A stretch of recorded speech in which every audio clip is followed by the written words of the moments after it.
নমস্কার বন্ধুরা, food point of দীপিকায় আপনাদের সকলকে স্বাগত। ঢ্যাঁড়স তো আমরা অনেক রকমভাবেই খেয়ে থাকি, তবে এইভাবে একবার বানিয়ে দেখতে পারেন। এটা খেতে যেমন সুন্দর হয়, বানানো তেমনি খুবই সহজ আর সময়ও লাগে অনেক কম। তো চলুন তাহলে ভিডিওটা শুরু করা যাক। ঢ্যাঁড়সের এই সুস্বাদু রেসিপিটা তৈরির জন্য এখানে আমি 500 গ্রাম ঢ্যাঁড়স নিয়ে নিয়েছি। প্রথমে জল দিয়ে পরিষ্কার করে ধুয়ে মাথাটাকে আর পিছনটাকে এভাবে কেটে ঢ্যাঁড়সটাকে গোটা গোটাই রেখেছি। এইবার ঢ্যাঁড়সটাকে রান্না করে নেব।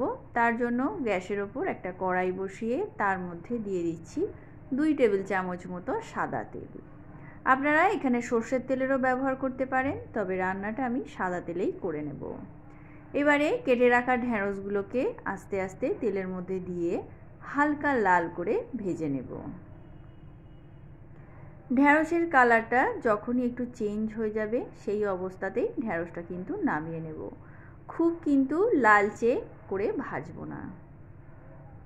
দেখুন ঢ্যাঁড়সের কালারটা একটু চেঞ্জ হয়ে গেছে। এইবার ঢ্যাঁড়সটাকে আমি কড়াই থেকে নামিয়ে নেব।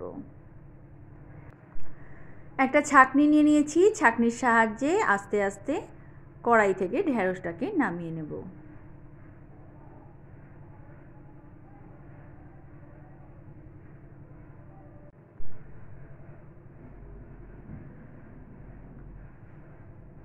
ঢ্যাঁড়সগুলো নামানো হয়ে গেলে একই কড়াইয়ের মধ্যে আরও 1 টেবিল চামচ তেল দিয়ে দিচ্ছি 2টো শুকনো লঙ্কা, দিয়ে দিচ্ছি হাফ চামচ মতো সাদা জিরে। ফোড়নটা থেকে একটা সুন্দর গন্ধ বেরিয়ে গেলে এর মধ্যে দিয়ে দেব 2টো বড় সাইজের কেটে রাখা পেঁয়াজ। পেঁয়াজটাকে একটু বড় বড় মোটা মোটা করে কেটে নিয়েছি, এতে কিন্তু দেখতে খুব ভালো লাগবে। পেঁয়াজটাকে হালকা লাল করে ভেজে নেব। পেঁয়াজটা আমার হালকা করে ভাজা হয়ে গেছে। এইবার এর মধ্যে কিছু মশলা অ্যাড করে দেব।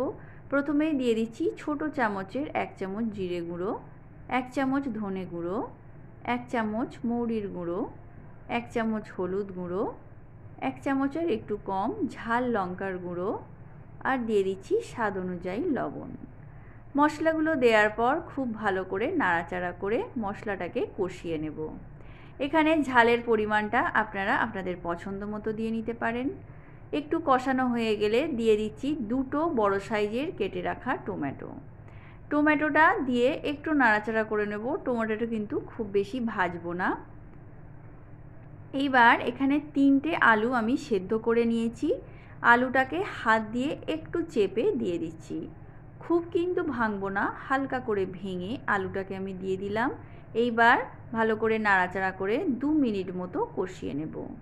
কষানোর সময় যদি গায়ে লেগে যায় তাহলে কিন্তু একটু জল দিয়ে আলুটাকে কষিয়ে নেওয়া যেতে পারে।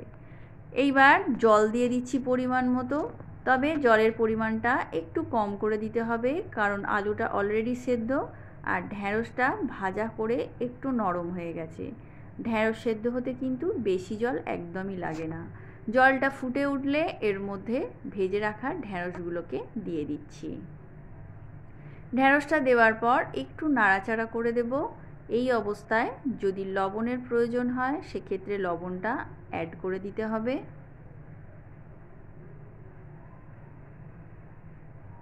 লবণটা এখানে আমার একটু কম মনে হয়েছে, তাই একটু লবণ অ্যাড করে দিলাম। ভালো করে মিশিয়ে নেব। মেশানোর পর গ্যাসের ফ্লেমটাকে মিডিয়াম টু লোতে রেখে এটাকে আমি ঢেকে দেব 5 থেকে 7 মিনিটের জন্য। ফিরে আসছি 7 মিনিট পর।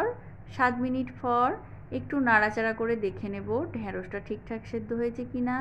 আলুটা তো প্রথম থেকেই সেদ্ধ, ঢ্যাঁড়সটা কিন্তু আমার খুব ভালোভাবে সেদ্ধ হয়ে গেছে। এইবার জলটাকে একটু কমিয়ে নেব। জলটা কমে গেলে গ্যাসের ফ্লেমটাকে বন্ধ করে এটাকে আমি সার্ভ করে দেব। তো বন্ধুরা, দেখতেই পেলেন রেসিপিটা কত সহজে আমি বানিয়ে নিলাম। এইভাবে একবার বাড়িতে করে দেখতে পারেন। ভাত, রুটি, লুচি, পরোটা সব কিছুর সাথেই দারুণ লাগে। তো বন্ধুরা, ভিডিওটা ভালো লাগলে একটা লাইক, শেয়ার ও কমেন্ট করে দেবেন। আর আমার চ্যানেলে নতুন বন্ধু হয়ে থাকলে চ্যানেলটা সাবস্ক্রাইব করার অনুরোধ রইল। তো আজকের মতো এ পর্যন্তই। ততক্ষণের জন্য নমস্কার।